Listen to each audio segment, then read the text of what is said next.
Good morning, good afternoon, good night, whatever time of day it is for you. My name is Justin KewlImp, and that whole host of names you've always heard me joke about. Now, I got a couple builds for you today, and I want to point out something.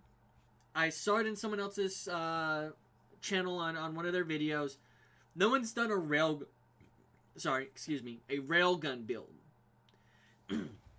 So, first things first, we have a railgun build. Railguns, of course, we're going to start out double railguns. I think security barrier is worth it, so that's the 20% bubble. We're going to take the the damage reduction and the gun increased damage. We're going to take Vladoff Ingenuity because that's shock resistant and max shield, and here's the reason why. We're dropping all 3 dots into thin red line. Now, I want to point something out. I forget who it is. It might have been Baru or it might have been Paradise Lost or something like that. They picked up a shield that has this effect on it. That has this reserved health. And it counts as just health loss that cannot be gained beyond X point. And that's going to synergize with Desperate Measures. Now we're going to take a full can of whoop ass because we want those shields up as much as possible. And although you can go with an incendiary build and build this differently, where you would take Selfless Vengeance, you would take Cloud of Lead, things like that. We're not going to do that. We're going to take capacitive armature. Now, it's going to do a full damage to the first target, and each target splits out to it does 75% less damage.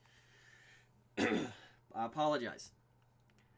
The question is, and here's a real big question, is it 75% loss to each? Is it 75% loss after each additional bandit it hits, or is it 75% after the first target? So what I mean is, if we do the math, if we have 100%, we hit that first target, bam, 100 points of damage. Hits the next target, it's going to do 25 points of damage. The next target, is it going to do 25, or is it going to do 75% of 25, which is like 5 and change? So let's round up to 6. So it's a good question, and this build, because of that, may not even be viable. Unless it will chain around over and over again, which would make it awesome. That means we're going to move down over here. Come on. To behind the Iron Curtain. Again, we're reducing our recharge delay. We're increasing our recharge rate. All 3 points we want.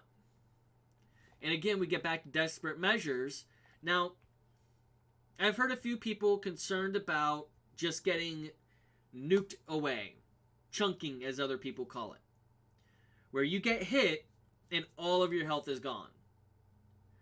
Based on what I see, I don't see that as being a very possible thing. Because most of the times, I'm seeing a lot of people just reduced over shot after shot after shot. Sorry about the water drinking. It's a little hot here in Texas today. Moving over to force feedback. Critical kill, shields start recharging. I think that's mandatory in most builds. And the reason why is because of how quickly we can start getting our shields back. And again, with this build specifically, because it's a railgun with shields in here, with durability, this is going to be required. Now, Phalanx Doctrine is a kill skill with no limit. So if we have a good group of enemies, like, let's say you're on playthrough 2. You're still on Pandora in that first couple of hours that we've seen happen in everyone's stream. By the way, if you haven't seen them, they're on YouTube. And they are on Twitch. If you type in Borderlands 3 and click on the videos section of the game, you'll find everyone's playthrough who's actually been allowed to play through and stream it. This right here, there's about 30 enemies in this first area. 30 enemies. 30 times 12 is 46% to your maximum shield. For damage, you're looking at 240. There's a lot that you can do there. Now, I did reserve a point away from this because I wanted to come down here and make sure I could get this. Now, what you could do is if you don't want the grizzled, I picked that one up just for the 1 point, just to add a little bit more of Iron Bear cooldown. But we do want to get the drain less fuel. We absolutely want to get that. No questions, no ifs, no ands, no buts. But we're going to come over here and we're going to get match set. Now the reason we're getting match set is, again, we're not doing incendiary damage here. The idea is doing a lot of that reducing people's shields type of thing, getting them weakened. So we're going to go ahead and use match set.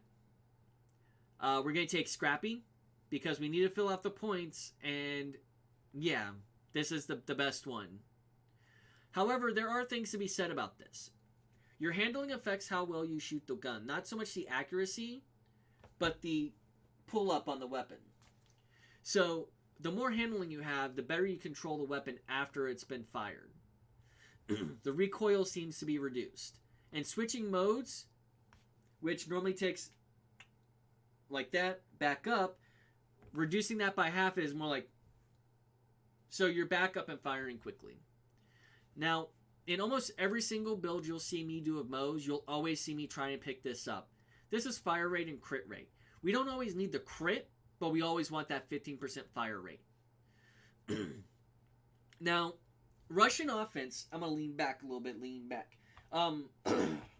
is something I don't think gets enough credit for what it does. So I restarted my Border Quest, which is just playing through all the games, all the DLC that has story involved into it, like actual story bases. One of the things I again find to be troubling is I can't run and reload. Now, if you don't have that problem, good for you. I have that problem. So, I'm not more worried about running and shooting. I'm more worried about running and reloading. So, that's me. I think that's necessary, and I think it's going to be an awesome skill that's going to be completely underrated. Then, of course, we're getting Specialist Bear. Now, with this build, it's kind of... it's there, but it's not. Going through this build, I wanted to do, because I'm sure no one was going to do the capacitive. I don't think anyone's going to use this unless it's on one weapon, on one side to drain shields, and the other side is doing something else, like this corrosive sabot wrap. Now, this right here might be good, but I wanted to do something different. However, for a little bit more of a standard build on what we might see here, we're going to begin by taking the explosive rounds. We're going to take the heat rounds on both sides. We're going to take, again, I want to do the capacitive shields here.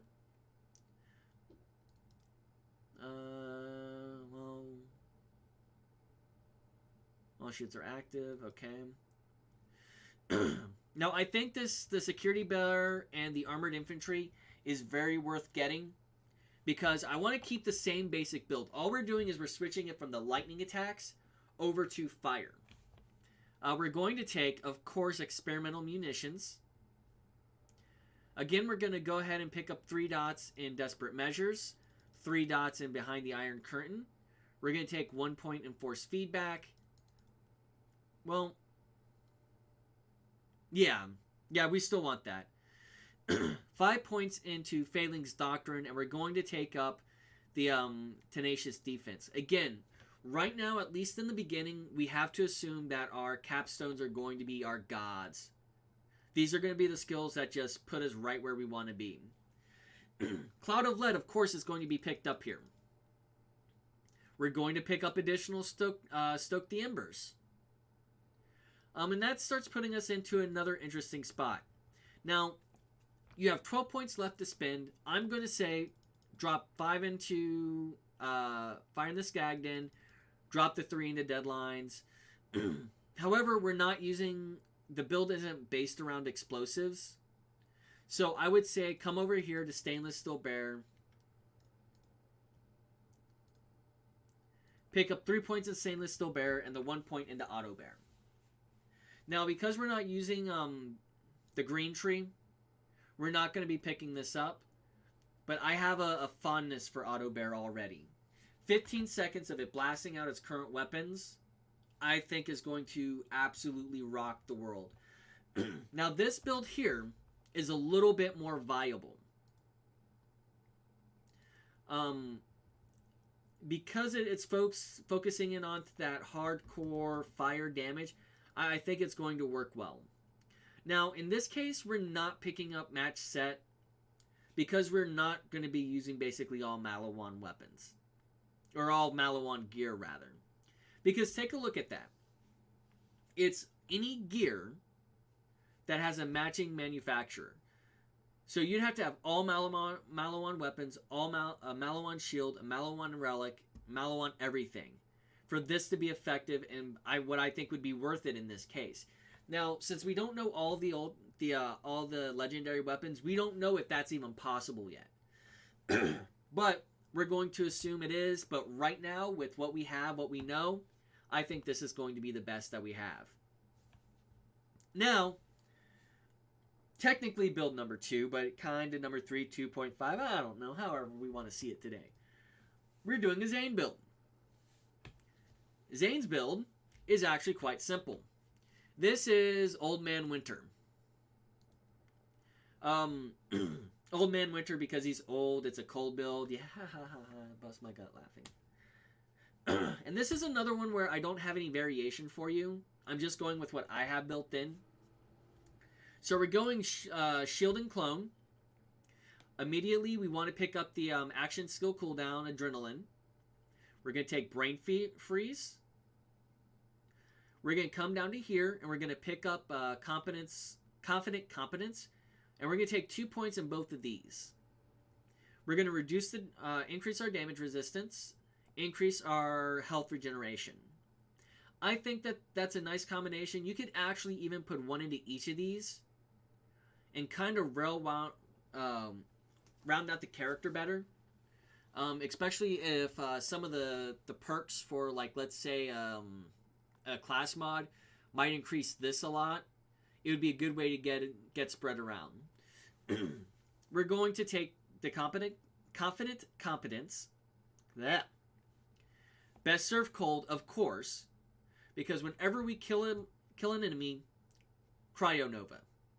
Short cooldown, 3 seconds.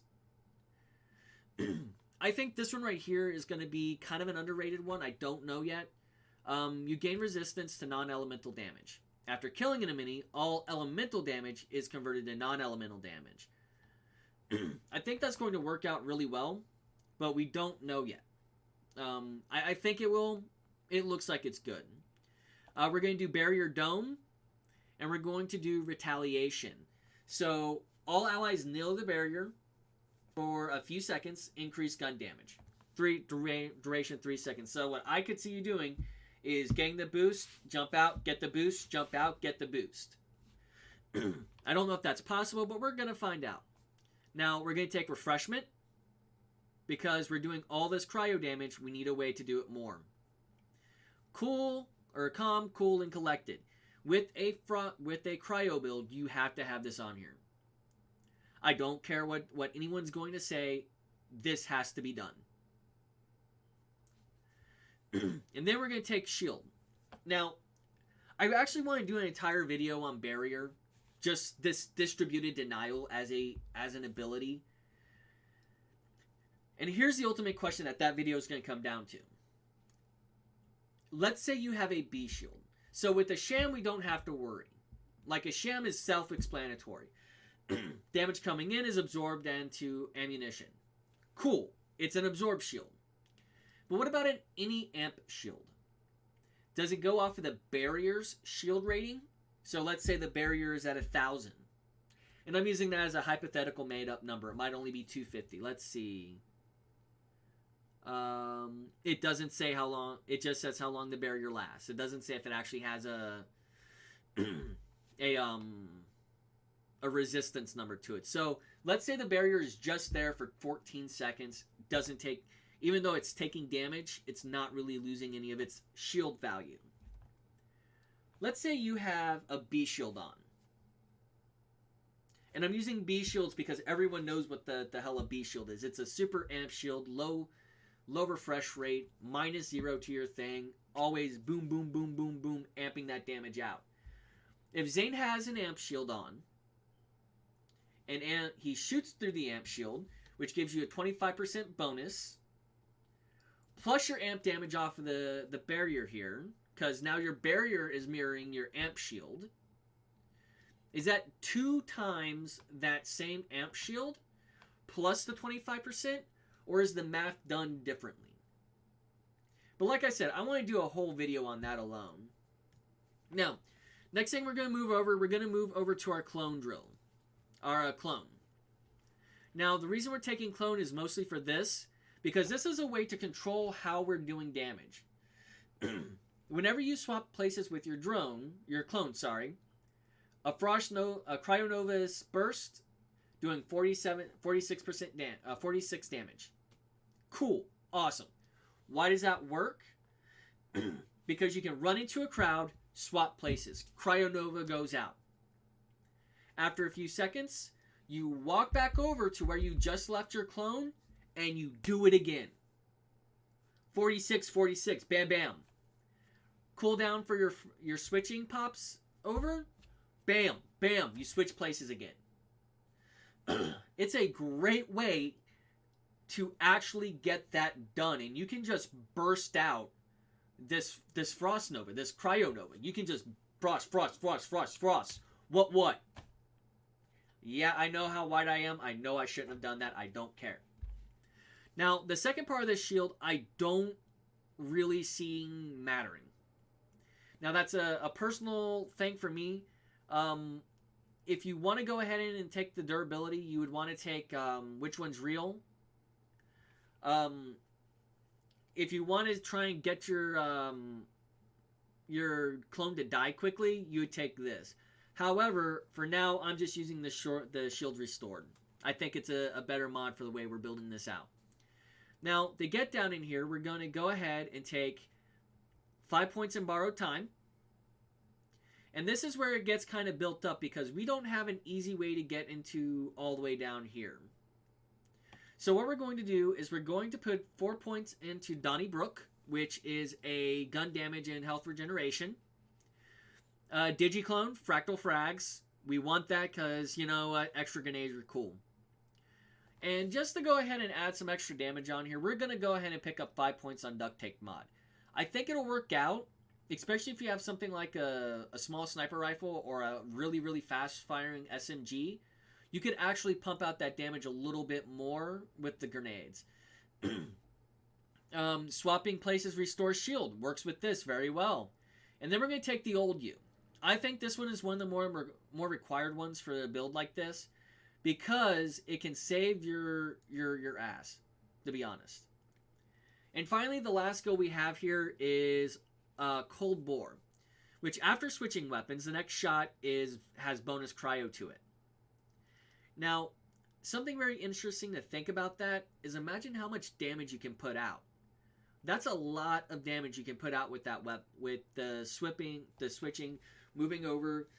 You blast something with a femme fatale, and just or a frozen fatale. I forgot what the frozen one's called.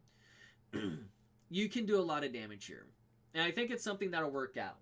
However, if you have any questions, ask them down below. Please, I'll be more than glad to answer any questions that I have answers to. If you don't like the builds, let me know. If you think there's something that can be improved, let me know. I just wanted to go ahead and discuss this with you. As always, good morning, good afternoon, good night, whatever time of day is for you. May joy be to absolutely every last one of you.